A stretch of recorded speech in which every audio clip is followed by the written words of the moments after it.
تو مطلب میرے سوال یہ ہے کہ اگر متع کی اجازت کیا آج بھی ہے، کیا آج بھی انسان کر سکتا ہے متع؟ تو کیا تو ہمارے یہ نزدیک تو متع جو ہے نہیں ہے، لیکن اہل جو ہے نا اس کے مسئلے میں وہ متع آج بھی کر سکتے ہیں. آیا کہ سر یہ انسانی عقل کے بھی خلاف نہیں ہے یہ بات؟ دیکھیں میرے بھائی، متعہ کے متعلق آپ کے احادیث مختلف ہیں، ٹھیک ہے نا. بعض احادیث میں ہے کہ رسول اللہ صلی اللہ علیہ وسلم نے اس کو حرام نہیں بنایا، بعض آپ کے احادیث میں یہی ہے، اور قرآن نے بھی حرام نہیں بنایا، عمر نے حرام بنایا، ٹھیک ہے نا. بعض احادیث میں آپ لوگوں کی یہ ہے، وہ بہت کم احادیث ہیں کہ رسول اللہ صلی اللہ علیہ وسلم نے اس کو حرام بنایا. تو یہ ان میں اختلاف ہے. قرآن مجید میں متعے کی حرمت کی کوئی آیت نہیں ہے، متعے کی حلیت کی آیت ہے، متعے کی حرمت کی آیت نہیں ہے قرآن مجید میں، ٹھیک ہے نا. تو اب یہاں پہ کون سے احادیث صحیح ہیں کہ کیا متعہ حلال تھا پھر اس کو حرام بنایا گیا؟ آپ جو کہتے ہیں نا عقل کے خلاف ہے، عقل کے خلاف کیسے ہو سکتا جب آپ خود کہتے ہو کہ یہ حلال تھا، ٹھیک ہے نا، حلال تھا تو کیسے پھر اس کو حرام بنا دیا؟ تو ایک چیز کو جو عقل کے خلاف اس کو کیسے حلال، وہ کیسے حلال، شروع میں کیسے حلال تھا، ٹھیک ہے نا، کیسے شروع میں حلال تھا؟ اور صحابہ کی ایک بہت بڑی تعداد، ان کے اقوال، ان کے روایات موجود ہیں کہ رسول اللہ صلی اللہ علیہ وسلم نے اس کو حرام نہیں بنایا، عمر نے حرام بنایا. تو یہ وہ قلیل روایات جو آپ کی کتب میں ہیں کہ رسول صلی اللہ علیہ وسلم نے اس سے منع کیا، وہ بہت کم ہے، نادر ہیں، شاذ ہیں. اکثر میں یہی ہے کہ عمر نے اس کو منع کیا تھا، متعۃ النساء کو، اور اسی طرح متعۃ الحج کو، ٹھیک ہے نا میرے بھائی. اچھا میں اس بھائی کو دوبارہ لے کے آتا ہوں. جی بسم اللہ. جی فرحان بھائی. اچھا محترم، میرا سوال یہ تھا کہ جیسے متع کے بارے میں آپ نے بولا کہ پہلے حلال تھا پھر حرام ہو گیا نا، میں نے بولا آپ کو، تو شراب کے بارے میں بھی یہی تھا نا.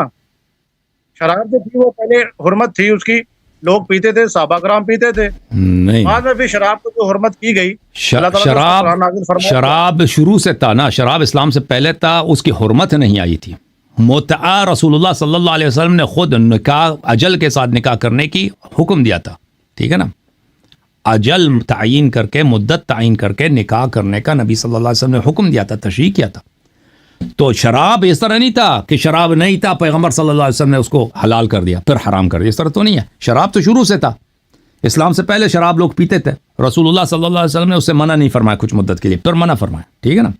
متعہ کا کیا ہے؟ متعہ اس طرح ہے، متعہ رسول اللہ صلی اللہ علیہ وسلم نے جب صحابہ، یہ مسلم کی حدیث ہے کہ صحابہ نے جب شکایت کی کہ ہمارے پاس نہیں ہے، عورتیں نہیں ہیں، تو رسول صلی اللہ علیہ وسلم نے ان سے کہا کہ تم نکاح کرو ایک مدت کے لیے، ایک ٹائم کے لیے، ایک پیریڈ کے لیے. میں آپ کو دکھا دیتا ہوں. ان دو چیزوں میں بڑا فرق ہے، ان دو باتوں میں.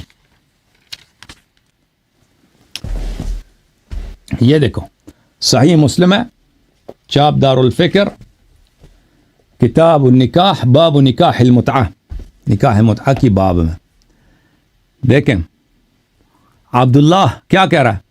عبداللہ بن مسعود رضی اللہ عنہ، کننا نغزو مع رسول اللہ صلی اللہ علیہ وسلم، ہم رسول پاک صلی اللہ علیہ وسلم کے ساتھ جہاد پہ جاتے تھے. لیس لنا نساء، ہمارے پاس عورتیں نہیں ہوتی تھی. فقلنا الا نستخسی، ہم خسی کر لیتے اپنے آپ کو، کاسٹریٹ کر لیتے ہیں. فنہانا عن ذلك، رسول صلی اللہ علیہ وسلم نے ان سے منع کیا. ثم رخص لنا ان ننكح المرأة بالثوب الى اجل، پھر فرمایا کہ تم کسی عورت کے ساتھ نکاح کر لو، اس کو کچھ پیسے دے دو، ایک کپڑا دے دو اس کو، الى اجل، ایک مدت تک. اس طرح نہیں ہے کہ نکاح متعہ پہلے سے تھا پھر رسول صلی اللہ علیہ وسلم نے منع کیا، نہیں، نکاح متعہ نہیں تھا، رسول پاک صلی اللہ علیہ وسلم نے اس کی تشریح فرمائی کہ تم اس طرح سے نکاح کرو، ٹھیک ہے، اس طرح سے نکاح کرو. اس میں اور شراب کے حکم میں بڑا فرق ہے. تو یہ اگر عقل کے خلاف ہوتا تو پیغمبر صلی اللہ علیہ وسلم اس کی حکم نہ دیتے کہ تم اس طرح کرو. ثم قال، پھر عبداللہ بن مسعود نے، ثم قرأ عبداللہ بن مسعود نے اس آیت کی تلاوت کی، یا ایھا الذین آمنوا لا تحرموا طیبات ما احل اللہ لکم ولا تعتدوا، اے ایمان والو، وہ پاک چیزیں جو اللہ نے حلال بنائے اس کو حرام نہ کرو اور حد سے تجاوز نہ کرو. ان اللہ لا يحب المعتدین، جو لوگ حد سے تجاوز کرتے ہیں اللہ تعالیٰ ان سے پیار نہیں کرتا اور اللہ تعالیٰ ان سے محبت نہیں کرتا. یہ آیا کیا کہہ رہا ہے عبداللہ بن مسعود؟ کیا کہہ رہے ہیں؟ کہہ رہے ہیں کہ اللہ نے اس کو حرام نہیں کیا واضح طور پر، آیا کی تلاوت یہ بتا رہا ہے. عبداللہ ابن مسعود فرما رہے ہیں کہ یہ نکاح جو ہے کبھی حرام نہیں ہوئی ہے. پھر دوسرا بھی اسی طرح احادیث ہیں. اچھا جابر ابن عبداللہ وسلم ابن عقوہ کہتے ہیں خرج علینا منادی رسول اللہ صلی اللہ علیہ وآلہ فقال ان رسول اللہ صلی اللہ علیہ وآلہ قد اذن لکم ان تستمتعوا یعنی متعۃ النساء. رسول پاک صلی اللہ علیہ وسلم کی جانب سے منادی آیا ہے. جو شخص پروکلیم کرتا ہے یعنی بلند آواز میں چیخ کے اعلان کر رہا ہے نا، اعلان کرنے والا، جارچی بولتے تھے اس کو. وہ آیا، وہ کیا کہتا ہے؟ کہتا ہے رسول اللہ صلی اللہ علیہ وسلم نے آپ کو اجازت دی ہے کہ متعہ کرو، عورتوں کے ساتھ متعہ کرو. یہ شراب کی طرح نہیں ہے. شراب اس طرح ہے کہ پہلے اسلام سے پہلے لوگ شراب پی رہے ہیں، ابھی مسلمان ہوئے پھر بھی شراب پی رہے ہیں، پھر رسول اللہ صلی اللہ علیہ وسلم نے منع کیا.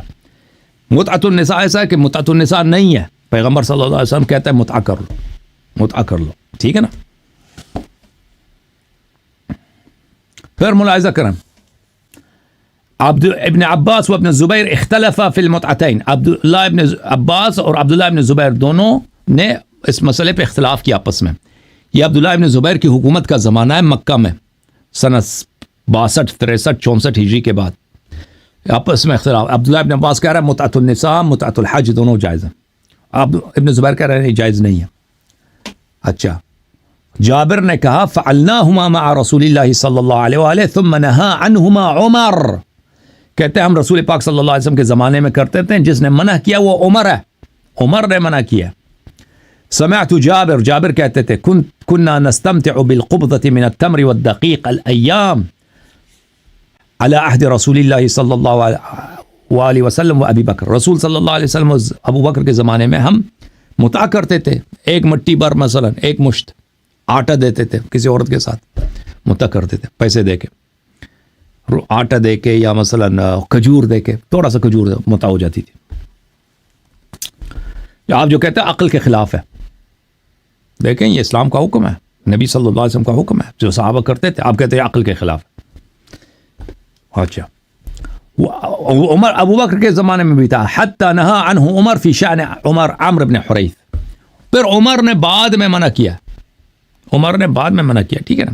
جس نے منع کیا تھا وہ عمر بن خطاب تھا، رسول صلی اللہ علیہ وآلہ وسلم نہیں تھے. صحیح ہے بھائی، سمجھ آئیے؟ یعنی کہ یہ ابو بکر صدیق رضی اللہ تعالیٰ عنہ کے دور میں بھی یہ متعۃ النساء ہوتا رہا ہے. متعۃ النساء متعۃ الحج دونوں